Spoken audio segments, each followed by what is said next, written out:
कहानी की शुरुआत जॉन नाम के एक आदमी को दिखाते हुए होती है जो अपनी प्रेग्नेंट वाइफ केट को हॉस्पिटल लेकर जा रहा था क्योंकि केट को बहुत ज्यादा लेबर पेन हो रहा था। उसे व्हील चेयर पर ऑपरेशन रूम में ले जाया जा रहा था, जबकि जॉन एडमिशन की फॉर्मेलिटीज पूरी करने के लिए वहीं पर रुक जाता है। अचानक रास्ते में केट को ब्लीडिंग होने लगती है, जिससे वो बेहोश हो जाती है। होश में आने के बाद वो खुद को ऑपरेशन रूम में मेडिकल स्टाफ से घिरा हुआ पाती है, पर उसका हस्बैंड वहाँ नहीं होता। उसे वहाँ अजीब सा डर महसूस होता है कि इतने में एक नर्स उससे कहती है कि उसका बच्चा मर चुका है, जिस पर केट को विश्वास नहीं होता। तभी जॉन अंदर आकर बच्चे की बर्थ का वीडियो बनाने लगता है, जैसे कि कुछ हुआ ही ना हो। नर्स केट को उसका मरा हुआ बच्चा दिखाती है, जिसे देखकर केट जोर जोर से चीखने लग जाती है, लेकिन तभी उसकी नींद खुल जाती है और उसे पता चलता है कि वो एक बुरा सपना देख रही थी। वहाँ से उठकर वो शीशे में अपने पेट पर उस निशान को देखती है जो कि बच्चे के जन्म के समय ऑपरेशन के कारण हुआ था। दरअसल कुछ समय पहले उसने एक मरे हुए बच्चे को जन्म दिया था और तब से वो इस तरह के डरावने सपने देखती आ रही थी। इसके बाद केट एक टैबलेट खाती है। अगले दिन वो फिजियोथेरेपी के लिए जाती है, जहाँ डॉक्टर ब्राउनिंग उसे बताती है कि मरे हुए बच्चे के जन्म के बाद इस तरह के डरावने सपने आना नॉर्मल बात है। डॉक्टर की इस बात पर केट उन्हें कहती है कि इन डरावने सपनों का मतलब ये भी तो हो सकता है कि उसे एक बच्चे को अडॉप्ट कर लेना चाहिए, पर जल्दी ही वो ये महसूस करती है कि शायद वो इसके लिए अभी तैयार नहीं है। ब्राउनिंग केट को कहती है कि बच्चे को अडॉप्ट करने या ना करने का फैसला तुम्हें खुद लेना है और तुम्हें जो ठीक लगे वही करो। यहाँ पर केट ब्राउनिंग को ये भी बताती है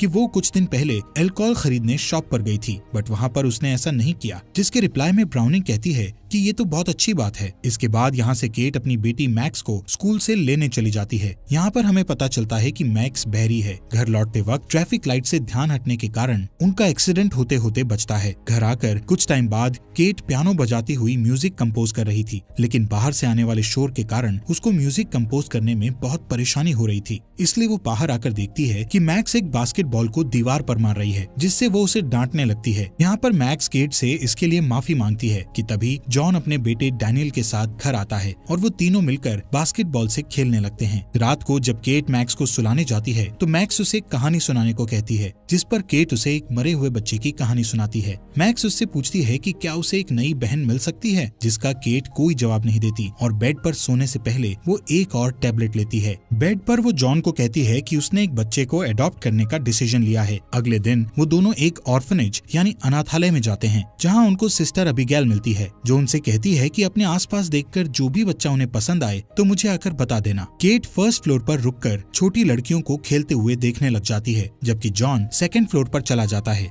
वो एक बच्ची को गाना गाते सुनकर उसके रूम में जाता है और देखता है कि वो बच्ची गाना गाते हुए एक पेंटिंग बना रही थी। इस बच्ची का नाम ईस्टर था। ईस्टर जॉन को अपनी पेंटिंग के बारे में बताने लग जाती है। इतने में केट सिस्टर अबिगेल के साथ वहाँ आ जाती है। अबिगेल उनका आपस में इंट्रोडक्शन कराती है, जिसके बाद जॉन और केट ईस्टर से बात करने लगते हैं। ईस्टर उन्हें कहती है कि कोई भी उससे बात नहीं करता क्योंकि वो सबसे अलग है। यहाँ पर जॉन और केट उसे पसंद कर लेते हैं और अबिगेल से उसे अडॉप्ट करने के बारे में बात करते हैं। वो उन्हें बताती है कि ईस्टर रशिया से आई थी और जो आदमी उसे लेकर आया था वो घर में आग लगने से मर चुका था। वो कहती है कि ईस्टर एक बहुत प्यारी लड़की है। इसके 3 हफ्तों के बाद केट और जॉन अबिगेल को गुड बाय कहकर ईस्टर को उस अनाथालय से ले जाते हैं। कार से जाते हुए रास्ते में केट ईस्टर को साइन लैंग्वेज सिखाने लगती है और जब वो लोग घर पहुंचते हैं तो मैक्स ईस्टर को देखकर बहुत खुश होती है। ईस्टर तुरंत उसे अपना इंट्रोडक्शन देने लगती है। यहाँ पर केट उसे बताती है कि मैक्स लोगों के लिप्स पढ़ सकती है। घर के अंदर आकर ईस्टर ग्रैंडमा बारबरा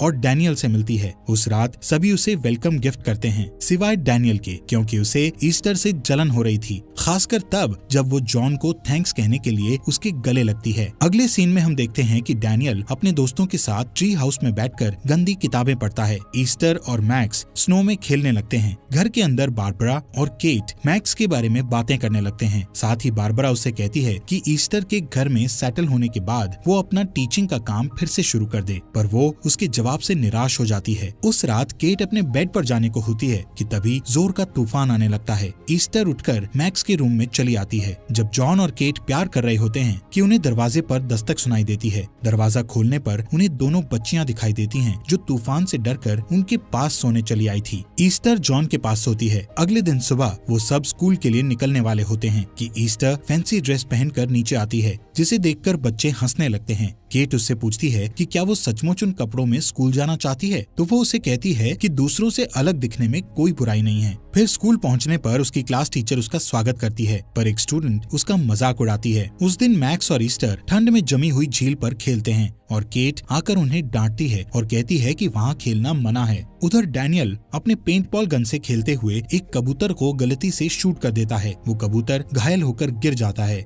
ईस्टर और मैक्स उसके पास आते हैं और उसे अपसेट देखकर ईस्टर उसे एक बड़ा सा पत्थर देकर उसके दर्द से छुटकारा दिलाने के लिए कहती है, पर डैनियल इनकार कर देता है। तो ईस्टर खुद उस कबूतर को पत्थर से मार डालती है। बाद में ईस्टर नहाने चली जाती है। केट जब रूम में धुले हुए कपड़े रखने जाती है तो देखती है कि ड्रॉवर में एक पुराना बाइबल अटका हुआ है। वो उसे निकाल कर देखती है तो उसमें एक आदमी का फोटो मिलता है। ईस्टर बाथरूम से निकलकर उसे देख लेती है। स्कूल में ईस्टर की वजह से डैनियल के फ्रेंड्स उसका मजाक उड़ाते हैं, इसलिए वो चिढ़कर उसे धक्का दे देता है, जिससे उसके बुक्स बिखर जाते हैं। जब वो उन्हें उठाने लगती है तो उसके क्लास की एक लड़की को उसका बाइबल गिरा हुआ मिलता है। वो दोनों उस बाइबल को लेने के लिए छीना झपटी करते हैं कि वो उछलकर जमीन पर गिर जाता है। ईस्टर उसे जल्दी से उठा लेती है, पर उस लड़की का हाथ उसके चोकर पर चला जाता है और वो उसे डॉगी कहकर बुलाती है। इस पर ईस्टर जोर से चीखती है। बाद में घर पर केट उसे पियानो बजाना सिखाती है। फिर वो स्कूल में हुई घटना के बारे में उससे पूछती है, पर वो उस बारे में कोई बात नहीं करना चाहती थी। तब केट उसे एक स्क्रैप बुक देती है जो उसने उसके लिए बनाना शुरू किया था। ईस्टर उससे उसके मरे हुए बच्चे के बारे में पूछती है। केट उसे सारी बातें बताती है और उसे गुलाब की वो झाड़ी भी दिखाती है जहाँ उन्होंने उसकी राख को बिखेरा था। डिनर के बाद बच्चों को सुलाकर केट और जॉन किचन में ही रोमांस करने लगते हैं कि अचानक ईस्टर वहाँ आ जाती है। अगले दिन सुबह केट ईस्टर से इस बारे में बात करना चाहती है, पर वो पेंट करती हुई बेफिक्र दिखाई देती है और केट से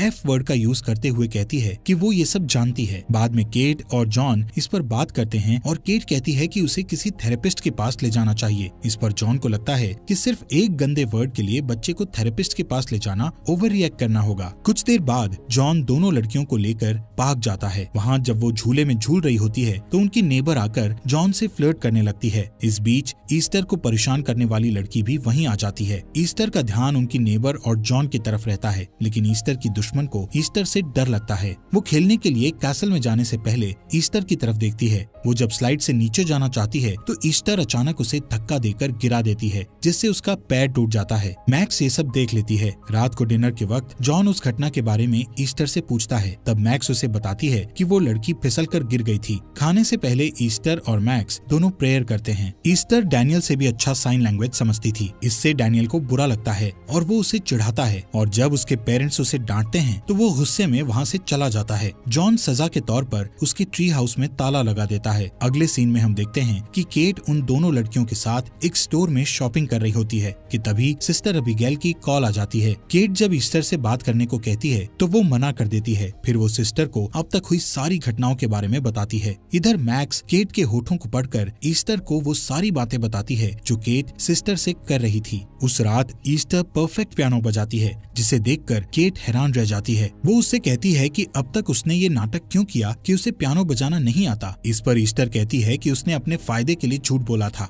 उस रात केट और जॉन में ईस्टर को लेकर काफी बहस होती है, जिसे सुनकर दूसरे रूम में ईस्टर बहुत खुश होती है। एक दिन सिस्टर अबिगेल उनके घर आती है और वो केट और जॉन से ईस्टर के पास्ट के बारे में कुछ बातें बताती है कि उसने पहले भी कुछ बच्चों को चोट पहुंचाई थी, पर उसके खिलाफ पुख्ता सबूत न होने की वजह से वो श्योर नहीं है। ईस्टर उनकी सारी बातें सुन लेती है और मदद के लिए मैक्स के पास जाती है। वो उससे कहती है कि अगर उसने उनकी मदद नहीं की तो वो बुरी औरत उसे वापस ले जाएगी। इधर केट को अबिगेल की बातें सही लगती हैं, जबकि जॉन को लगता है कि वो ओवर रिएक्ट कर रही है। केट उसे थेरेपिस्ट के पास ले जाने को कहती है, जिसे जॉन मान लेता है। ईस्टर मैक्स को ट्री हाउस की चाबी लाने के लिए कहती है और सेफ से जॉन की गन निकाल लेती है। वो उस गन से एक को छोड़कर बाकी सब बुलेट्स निकाल लेती है। उस गन को वो मैक्स के ऊपर पॉइंट करती है, जिससे वो बुरी तरह डर जाती है। अब हम देखते हैं कि सिस्टर अबिगेल जब अपनी गाड़ी में उनके घर से निकलती है, तब ईस्टर मैक्स को एक ब्रिज पर ले जाती है और कहती है कि वो लोग उसे इतना डरा देंगे कि वो दोबारा यहाँ कभी नहीं आएगी। जैसे ही कार ब्रिज पर पहुँचती है, वो मैक्स को धक्का देकर सड़क पर गिरा देती है। अबिगेल की गाड़ी उस पर चढ़ने ही वाली होती है कि वो गाड़ी मोड़कर उसे बचा लेती है। मैक्स को रोता देखकर वो उसे उठाने जाती है तभी ईस्टर उस पर हथौड़े से हमला कर देती है और उसे रोड से हटाने के लिए मैक्स से हेल्प करने को कहती है। वो दोनों उसे रोड से लुढ़काकर नीचे गिरा देते हैं, पर अबिगेल अभी भी जिंदा होती है, इसलिए ईस्टर उसे हथौड़े से मारकर खत्म कर देती है। फिर वो दोनों ट्री हाउस के अंदर जाते हैं, जहाँ ईस्टर अपने खून लगे कपड़े और हथौड़े को छुपा देती है। वो मैक्स को कहती है कि अगर उसने इसके बारे में किसी को भी कुछ बोला तो वो लोग उसे भी उसकी मदद करने के जुर्म में उसके साथ जेल भेज देंगे। वो मैक्स को ये भी कहती है कि वो उसे प्यार करती है। डैनियल उन्हें ट्री हाउस से उतरते हुए देख लेता है और ईस्टर भी उसे देख लेती है। उस रात ईस्टर एक धारदार चाकू के साथ उसके रूम में आती है और उसे किसी को कुछ न बोलने के लिए धमकाती है। वो बहुत डर जाता है और डर की वजह से डैनियल का पेशाब निकल जाता है। इधर सीन शिफ्ट होता है जिसमें जॉन और केट ईस्टर को लेकर थेरेपिस्ट ब्राउनिंग के पास जाते हैं। जब ईस्टर बाहर इंतजार कर रही होती है, थेरेपिस्ट उनसे कहती है कि ईस्टर के साथ कोई समस्या नहीं है, बल्कि समस्या केट के साथ है। वो कहती है कि केट को तीसरी बार मां न बन पाने के कारण एक अधूरापन महसूस होता है, जिसे वो ईस्टर पर निकालती है। जॉन उसकी बातों से सहमत होता है। जब वो वापस घर आते हैं तब केट को ऑर्फनेज से कॉल आती है और वो बोलती है कि उनके यहाँ जाने के दिन से ही सिस्टर अबिगेल वापस नहीं लौटी है। पुलिस उनकी तलाश करती है और उन्हें उनकी बॉडी वहाँ मिलती है जहाँ ईस्टर ने उसे छोड़ा था। पुलिस ऑफिसर केट और जॉन से बात करते हैं, पर वो कहते हैं कि उन्हें किसी पर कोई शक नहीं है। इधर ईस्टर अपने रूम में अपने एक्वेरियम की लाइट को ऑन और ऑफ कर रही होती है, जिससे उसकी बनाई हुई पेंटिंग जो उसने इस घर और फैमिली के लिए बनाई थी और डरावनी लगती है। इन घटनाओं से परेशान होकर केट डिस्टर्ब्ड बच्चों के बारे में ऑनलाइन सर्च करती है और जो कुछ भी उसे पता चलता है वो उसे जॉन को दिखाती है।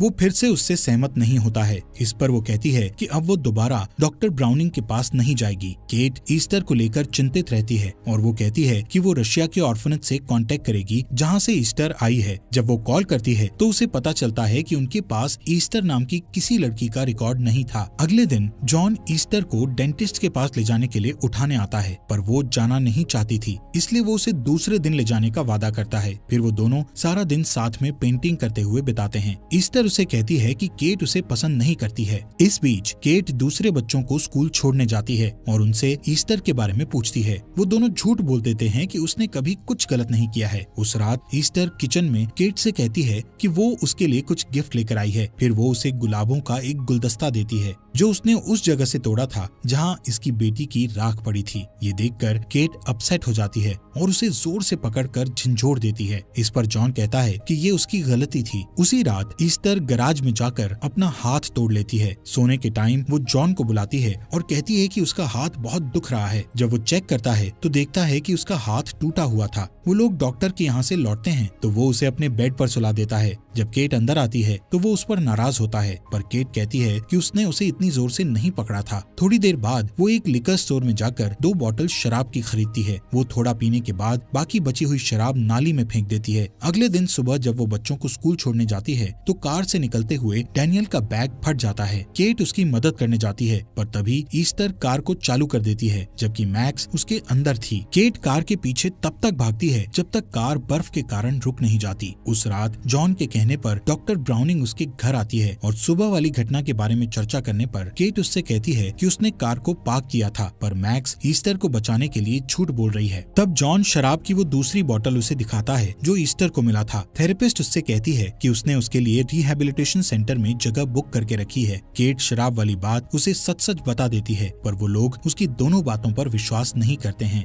जॉन उससे कहता है कि वो कहानियां बनाती रही है और उसे कहता है कि अगर वो 1 हफ्ते में रिहैब सेंटर नहीं गई तो वो उसे छोड़कर बच्चों को ले जाएगा। इस बीच ईस्टर मैक्स को डराती है कि अगर उसने उसके बारे में कुछ भी बोला तो वो उसकी माँ को गोली मार देगी। बाद में डैनियल जब मैक्स के रूम में आता है तो वो उसे अबिगेल और ट्री के बारे में सब कुछ बता देती है। वो कहता है कि वो ट्री हाउस से उसकी छुपाई हुई चीजें निकाल लाएगा, पर ईस्टर ये सब सुन लेती है। केट रात के समय उठती है और चुपके से मैक्स के कमरे में जाती है, पर अचानक ईस्टर लाइट जला देती है। वो लोग उन घटनाओं के बारे में बातें करते हैं कि ईस्टर उसे उसकी वो डायरी दिखाती है जो उसके पास थी और उसे बताती है कि वो उसे पढ़ चुकी है, पर केट को उससे कुछ फर्क नहीं पड़ता। अगले दिन केट फिर से ऑर्फनेज में कॉल लगाती है, पर जब उसे कुछ पता नहीं चलता तो वो ईस्टर के बाइबल को ढूंढती है जो कि उसे उसके महंगे खिलौनों के बीच छुपा हुआ मिलता जाता है। उसे उसके अंदर कुछ आदमियों की तस्वीरें मिलती है। वो देखती है कि उसमें सारने इंस्टीट्यूट लिखा हुआ था और वो तुरंत उस शब्द का अर्थ ऑनलाइन ढूंढने लगती है और वहाँ से मिले नंबर पर फोन लगाने पर उसे पता चलता है कि वो कोई ऑर्फनेज नहीं बल्कि एक मेंटल हॉस्पिटल था।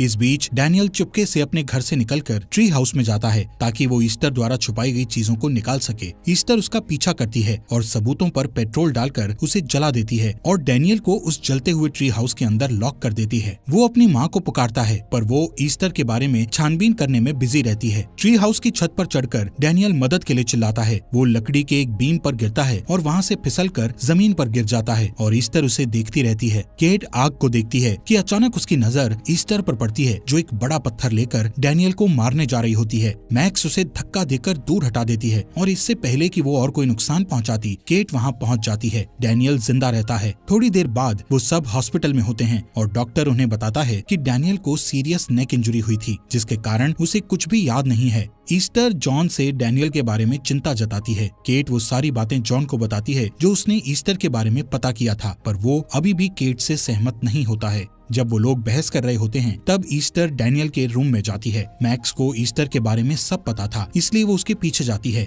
ईस्टर डैनियल के मुंह पर तकिया रखकर उसे दम घोंटकर मारने की कोशिश करती है और ये देखकर मैक्स भागकर अपने पेरेंट्स को बुलाती है। डैनियल के रूम का अलार्म बजने लगता है और डॉक्टर्स उसे बचा लेते हैं। केट गुस्से में ईस्टर को थप्पड़ मारती है पर वहाँ मौजूद स्टाफ उसे पकड़ लेते हैं और बेहोशी का इंजेक्शन दे देते हैं। इस बीच उसका एक इम्पोर्टेंट कॉल मिस हो जाता है। बाद में केट जब नींद से जागती है तो तुरंत डैनियल के बारे में पूछती है। वो जॉन से रिक्वेस्ट करती है कि वो ईस्टर को मैक्स के पास ना रहने दे। उस रात मैक्स अपने कान का हियरिंग एड निकाल देती है और उसके डैड चादर से लपेटकर उसे सुला देते हैं। ईस्टर उसे गुड नाइट कहने के बहाने अंदर आती है और उसका हियरिंग एड उठा लेती है। जॉन लिविंग रूम में बैठा शराब पी रहा होता है। तभी ईस्टर एक बड़ी औरत के जैसे कपड़े पहनकर उसके पास आकर उसके बगल में बैठ जाती है। जॉन को कुछ समझ में नहीं आता। ईस्टर उसे किस करने लगती है। इस पर जॉन उसे समझाता है कि वो उसे इस तरह प्यार नहीं करता जैसे वो अपनी पत्नी केट से करता है। जॉन उसे उसके कमरे में जाने को कहता है। तब वो उससे कहती है कि वो उससे इस तरह बात ना करे जैसे कि वो कोई बच्ची हो।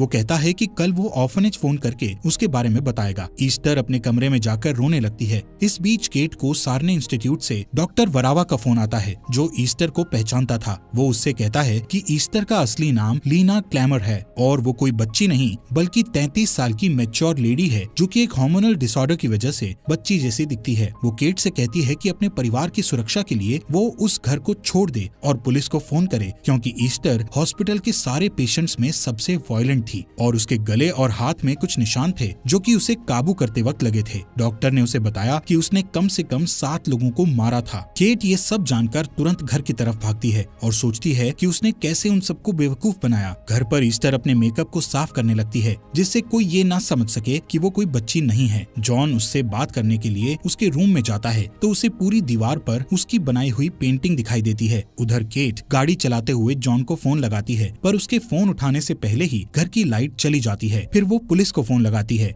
जॉन एक लाइट ढूंढकर घर को चेक करता है कि अचानक ईस्टर उसे चाकू घोंप देती है। वो बुरी तरह घायल हो जाता है इसलिए वो उसे तब तक चाकू घोंपती है जब तक कि वो मर नहीं जाता। मैक्स ये सब देख लेती है। फिर ईस्टर उसके पीछे भागती है। केट इतनी तेजी से कार ड्राइव करके घर तक लाती है कि उसकी गाड़ी घर से टकरा जाती है। वो तुरंत गाड़ी से निकलकर घर की तरफ भागती है। वो जॉन को जमीन पर पड़ा हुआ देखती है। तब उसे महसूस होता है कि मैक्स की जान को खतरा है और वो उसे ढूंढने की कोशिश करती है। वो उसे उसके कमरे में देखती है लेकिन वहाँ उसके न मिलने पर वो उसके बाथरूम में जाती है कि अचानक ईस्टर उस पर गोली चला देती है। केट अपने बेडरूम में छिप जाती है लेकिन किस्मत से ईस्टर को वो नहीं मिलती क्योंकि वो खिड़की के बाहर की तरफ छुपी होती है। मैक्स बाहर गार्डन में छिपी होती है और ईस्टर उसे ढूंढते हुए वहाँ तक पहुँच जाती है। केट उसे छत के शीशे से देखती है कि तभी ईस्टर उसे देखकर उस पर दोबारा गोली चला देती है। तब उसे मैक्स भी दिखाई देती है और वो उसे देखकर उस पर भी गोली चलाती है। मैक्स बच जाती है क्योंकि केट शीशे की छत को तोड़कर ईस्टर के ऊपर गिरती है। कुछ देर बाद मैक्स केट को जगाती है। वो उठकर गन उठाती है और मैक्स को गोद में लेकर जंगल की तरफ चली जाती है।